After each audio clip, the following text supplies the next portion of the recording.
Hola, ¿cómo estás? Hay muchas personas mayores que les dan mil vueltas a muchas personas más jóvenes. Hay personas de 80, 90 o 100 años caminando todos los días, haciendo sus cosas cotidianas con autonomía, teniendo una memoria y un cerebro fuertes y activos. Y mucha gente piensa, ¡ay, qué suerte! Eso es pura genética. No es exactamente así. Los investigadores descubrieron que hay 4 bacterias que viven en el intestino de estos ancianos y que contribuyen mucho a todos estos aspectos de la salud. Una inmunidad más fuerte, una memoria más aguda, una glucosa bajo control y un envejecimiento con total autonomía. Hoy te voy a decir cuáles son esas 4 bacterias y, mejor aún, qué tienes que comer para alimentar a esas bacterias y hacer que crezcan allí en tu intestino. Te va a encantar este video, quédate hasta el final porque no querrás perdértelo. Antes de empezar, cuéntame aquí en los comentarios, cuando piensas en la vejez, ¿qué es lo que más te preocupa? ¿Es depender de los demás? ¿Es no recordar más las cosas, verdad? ¿Quedarte sin esa autonomía intelectual o tener problemas de salud física? ¿Qué es lo que más te preocupa? ¿Qué es lo que más te causa angustia? Escríbemelo aquí abajo en los comentarios. Cuando pensamos en esta cuestión del intestino y el envejecimiento, uno de los principales errores es asumir que el intestino solo funciona para absorber comida y eliminar las heces, ¿verdad? Es prácticamente nuestro segundo cerebro. Es ahí en el intestino donde se produce la gran mayoría de la serotonina de nuestro cuerpo, que es el neurotransmisor que regula el estado de ánimo, la energía y también la salud mental. Así que cuando el intestino funciona mal, el cerebro y la concentración también se verán perjudicados. Existe también un problema silencioso que los científicos estudian cada vez más, el inflammaging, es decir, la inflamación crónica de bajo grado asociada al envejecimiento. A medida que envejecemos, la comunidad de bacterias malas en nuestro intestino tiende a aumentar. Esto está científicamente comprobado. Y como consecuencia, la barrera intestinal termina debilitándose y volviéndose más permeable. Y debido a esto también, sustancias inflamatorias que no deberían estar ahí entran en nuestra circulación. Y esto termina siendo uno de los combustibles para la diabetes, la presión alta, la pérdida de masa muscular, los dolores en las articulaciones e incluso el deterioro cognitivo, es decir, la falta de capacidad intelectual para hacer las cosas que hacíamos fácilmente antes.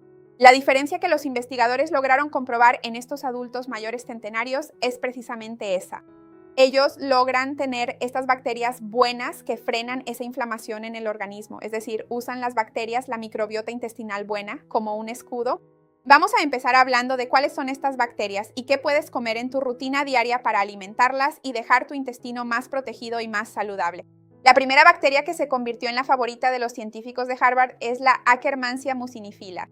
Imagina que tu intestino está recubierto por una capa de gel, como cuando pintamos una pared con algún tipo de barniz para protegerla contra la humedad, ¿sabes? Cuando comemos azúcar, ultraprocesados, tomamos alcohol o medicamentos en exceso, ese gel se descascara y el intestino puede volverse permeable, como te expliqué antes. La Akkermansia vive exactamente en esa capa y trabaja como si fuera un equipo de reformas 24 horas al día, raspando el gel viejo, haciendo que el cuerpo fabrique una barrera protectora totalmente nueva para proteger el intestino. Así que los centenarios tienen un alto nivel de esta bacteria, lo que les garantiza menos grasa abdominal, una excelente sensibilidad a la insulina e incluso protección contra toxinas. Entonces, ¿cómo podemos cultivar esta bacteria tan importante?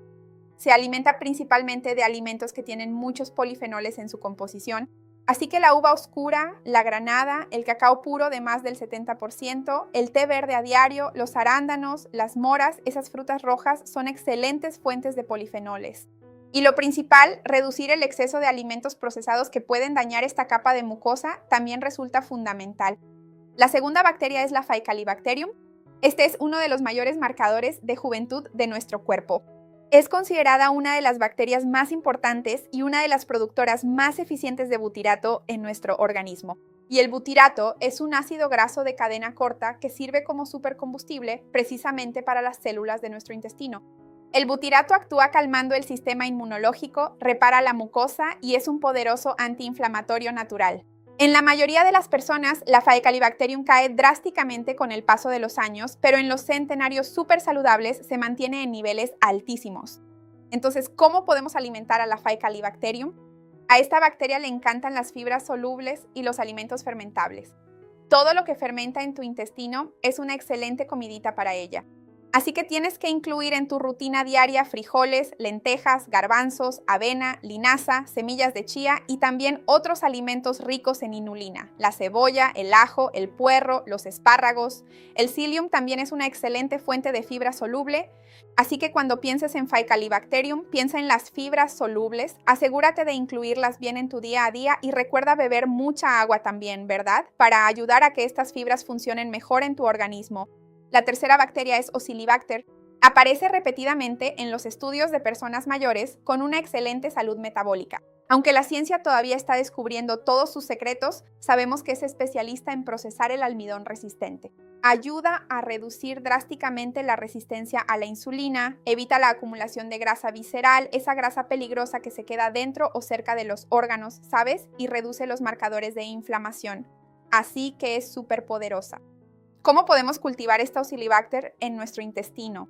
Cuando cocinamos arroz, papa, yuca, pasta, incluso el pan que utilizamos y luego lo ponemos a enfriar en el refrigerador durante unas horas o incluso en el congelador, la estructura de este almidón cambia. Se convierte en un almidón resistente, es decir, no se transforma en azúcar tan rápido en la sangre, pasa directamente al intestino grueso y se convierte en el banquete preferido para la Oxalibacter. La biomasa de plátano y el plátano verde también son excelentes fuentes de este combustible. Así que mi consejo es, cocina el arroz, la pasta, cualquier cosa así, llévalo a enfriar o a congelar. El pan que compras, pan de molde de buena calidad, puedes congelarlo o mejor aún, haz tu pan en casa, hornéalo y congélalo. A la hora de comer, lo pones en la tostadora o calientas el arroz en el microondas, en la olla, donde quieras para consumirlo. Tengo un video completo hablando más sobre esta cuestión del arroz. Este video está muy bueno, lo dejaré abajo en la descripción para ti. Todavía nos falta hablar de la cuarta bacteria, que en realidad es un grupo de bacterias, la Odoribacter y la Christensenella. Así que este es nuestro grupo de élite, ¿verdad? La Christensenella está fuertemente asociada con personas con bajo índice de grasa corporal y metabolismo acelerado. Y el detalle es que ella, pobrecita, no soporta la soledad, prospera cuando el intestino tiene una gran diversidad de otras bacterias buenas. Por su parte, la Odoribacter es especialista en producir compuestos protectores como el acetato y el propionato, modulando la respuesta inflamatoria para que el cuerpo no se ataque a sí mismo. Entonces, para que podamos tener estas bacterias en nuestro intestino, la palabra clave es diversidad alimentaria. Cuanto más variada sea tu alimentación durante la semana, más rico se vuelve tu ecosistema. Entonces, si eres esa persona que siempre come lo mismo, 3 o 4 alimentos todos los días, puede que te resulte más difícil cultivar esas bacterias buenas.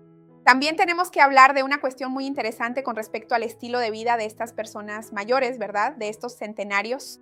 Así que no es solo la comida la que alimenta o mata a estas bacterias. Ellos viven en las llamadas zonas azules, como Okinawa, en Japón, o Cerdeña, en Italia. Tengo un video hablando sobre las zonas azules, está muy bueno y te voy a dejar el enlace aquí abajo en la descripción. Y ellos comparten, independientemente de la región del globo en la que vivan, 3 pilares comunes.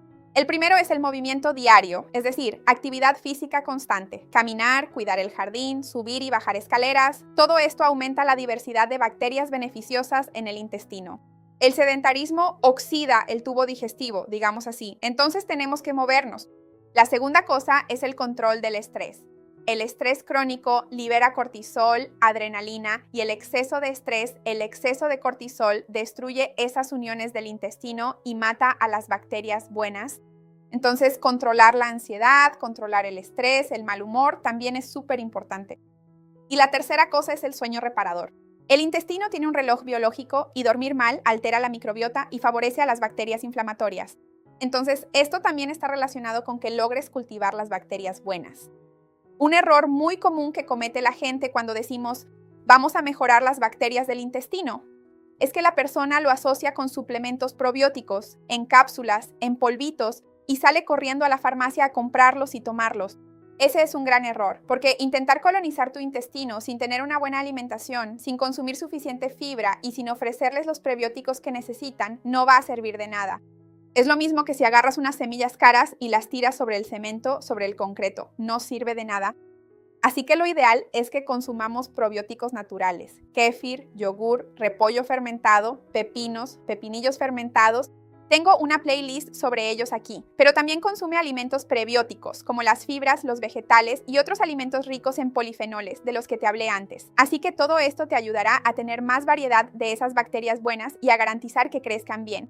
Cuéntame aquí abajo entonces qué vas a cambiar hoy mismo en tu alimentación para garantizar esta mejora. Me encantará ver tu comentario. Recuerda dejar un like en el video, eso me ayuda mucho, y compártelo con quien creas que le puede gustar o con quien pueda necesitarlo. Vamos juntos a ampliar esta cadena del bien. Eso es lo que quiero aquí con el canal. Hasta la próxima. Chao.